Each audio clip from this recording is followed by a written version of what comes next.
শরীফের একদম সহজে কোরআন শরীফের মূল কায়দাগুলো আমি একদম সহজে পারবো কিভাবে আমি বলি, আপনি শুনেন।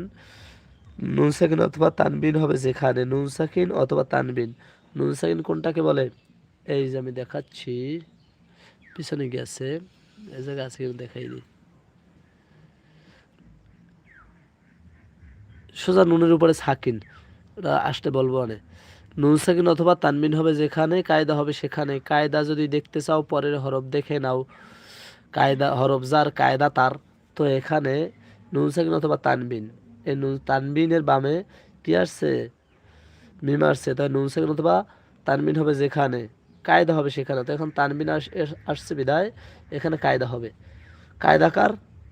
এই কায়দা যদি জানতে চাও পরের হরফ দেখে নাও। তো তানবিনের পরের হরফ মিম, হরফ যার কায়দা তার। হরফ হলো ঈদগাম বাগুন্নার, কায়দাও তার ঈদগাম বাগুন্নার। ঈদগাম বাগুন্নার অর্থ কি? গুণনা করিয়া পড়া। সিরাতিম,